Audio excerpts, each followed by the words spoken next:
As Erin had predicted, her day at school had been less than desirable. Her peers were mean, and although she did a reasonable job at outwardly ignoring their childish comments, their barbs still stung her and did nothing to improve her already poor mood. Hayley had risked her own reputation to intervene on the few occasions the comments got really bad, acts which she felt both grateful and guilty for. What had surprised her was that Hayley's friend Emily had joined in on the teasing.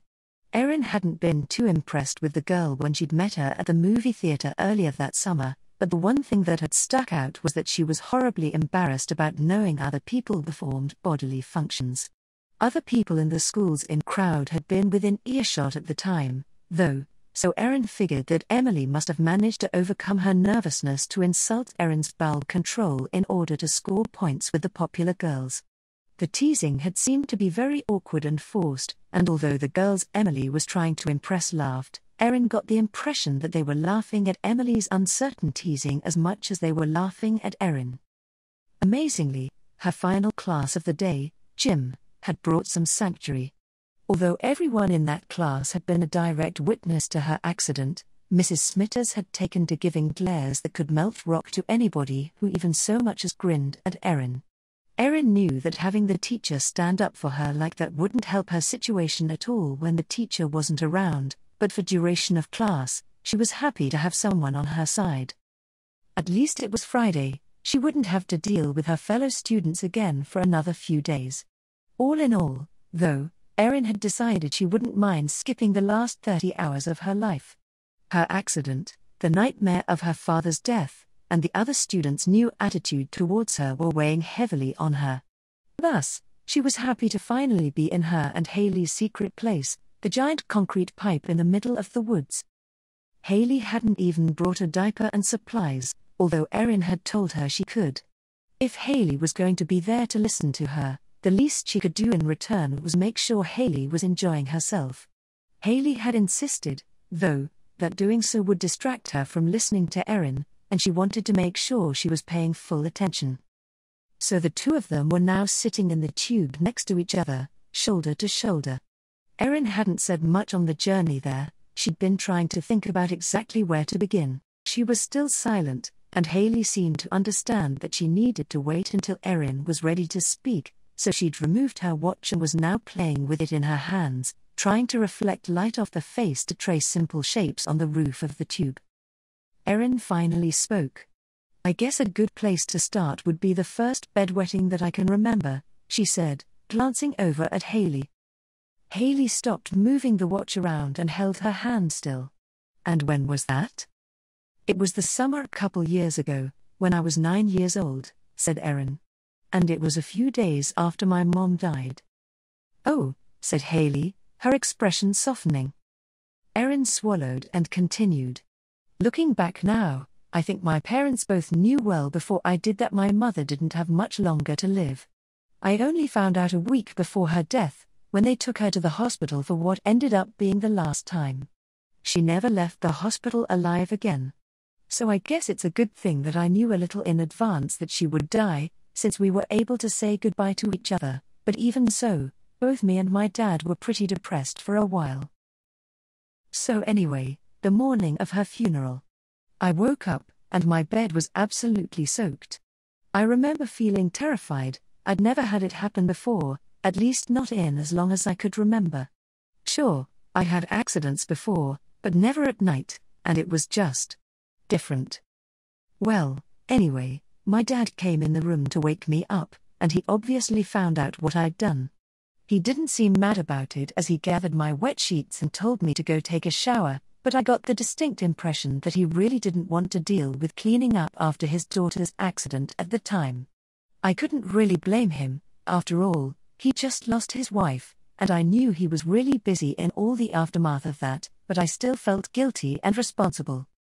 So anyway, frustrated and with nothing else to do, I focused so much on cleaning myself up that I nearly rubbed my skin raw with a bar of soap. I finally had the sense to stop when my dad knocked on the bathroom door. I knew I was clean, but I still felt dirty for some reason. I got dressed and me and my dad finished getting ready. We eventually went to the funeral, and I remember feeling creeped out looking in the casket, death just did not look natural.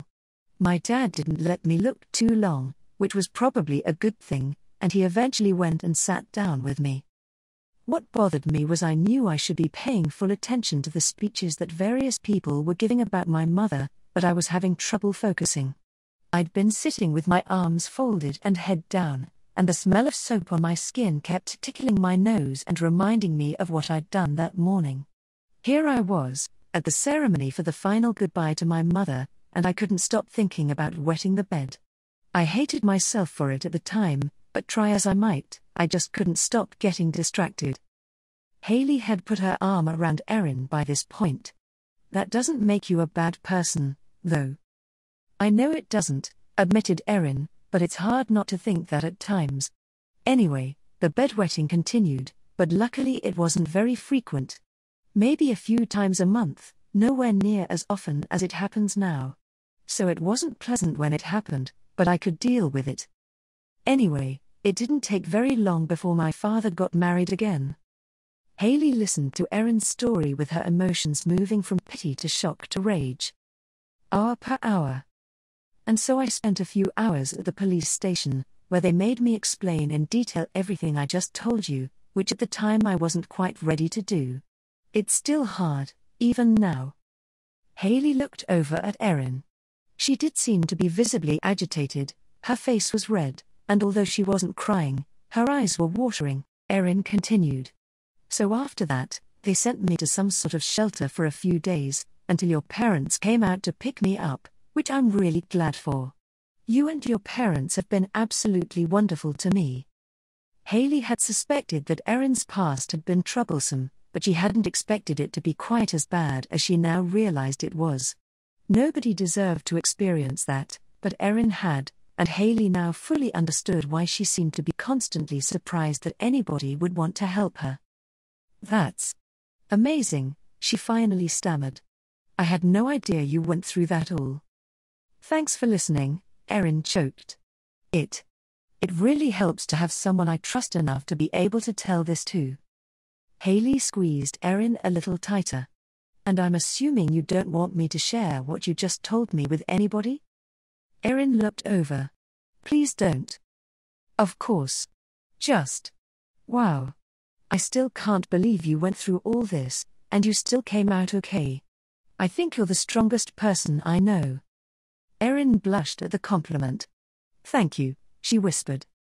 The girls sat in silence for a few more minutes, before Erin finally fished out her aunt's cell phone and took a glance at the display. It's 6 o'clock, we should probably be heading back. Haley didn't correct her, her mother had said the girls needed to be back by 7, and it didn't take an hour to get home. But if Erin was ready to go, she was too. Let's go, then. Erin sniffled, lifted her glasses, and wiped the back of her arm across her eyes, removing most of the moisture. She then slowly stood up, Haley still holding on to her, and the two of them left the tube and began to walk back to where they'd left their bikes.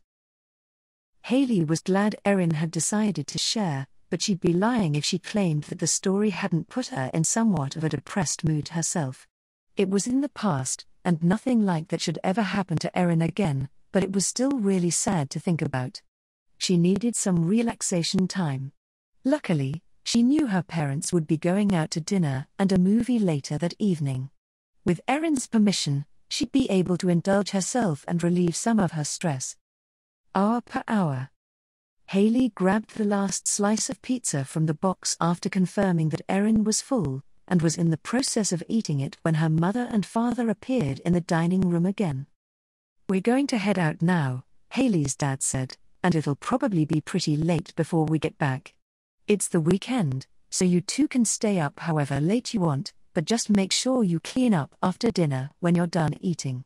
Call Mom's cell phone if you have an emergency. Both girls nodded. Erin, whose mouth was not full of pizza, answered. We'll be fine. Have fun tonight. Haley was happy that Erin seemed to be in a better mood. While Erin couldn't quite be described as jubilant, she did seem to be in better spirits now than she had any time in the last 2 days, as if sharing her burdens with Haley had lessened the load on her own shoulders. The adults left, and Haley and Erin heard the garage door opening, the car starting, and the garage door closing again. Erin looked over at Haley. "So, do you want to do this after we've cleaned up dinner?" Haley had told Erin that she wanted to use a diaper tonight while her parents were gone, and Erin had of course indicated that doing so was fine with her. Haley was just about ready to go, too. She'd been taking frequent drinks of water since they'd gotten back from the concrete pipe, and the pressure in her bladder had now risen to the point that she knew she'd be able to have a satisfying accident.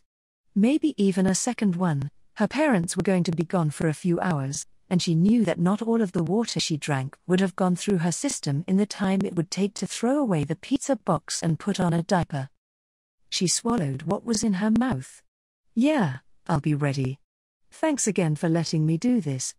She took another bite from her slice of pizza. "You're welcome," responded Erin. "After being such a good listener and friend for me today, it's the least I can do for you." The remainder of dinner was quick, and soon enough the two girls found themselves in their bedroom, Haley naked from the waist down and pulling on a diaper. She pulled her pants back up, discovered they were too tight to fit comfortably over the diaper, and removed them to put on some baggy sweatpants instead. "So, is this just going to be wet?" asked Erin. "Or do you need to, Do I need to poop?" finished Haley. "No. We probably have enough time that I could get away with having a messy accident here, but I simply don't need to do that yet. I'll be fine with just peeing." Erin nodded. "Are you just going to do it here?" "Well, I always go here in the bedroom in the morning," Haley responded. "I'd like to go somewhere else, since my parents aren't home to see me." "Well, with those pants on, I don't think they could tell you were wearing a diaper," noted Erin. It was true, the sweatpants did a very good job of hiding what Haley was wearing under them. "But I know what you mean. Even if they couldn't see the diaper, it would probably be very difficult to wet yourself when you know they could walk in on you at any minute." "Yeah. I don't think they'd know what I was doing, but I don't want to risk it. But we have the whole house to ourselves now. So where in the house do you want to go?" "Let's go back down to the dining room. I've never had an accident there." She grinned at Erin, and Erin smiled back.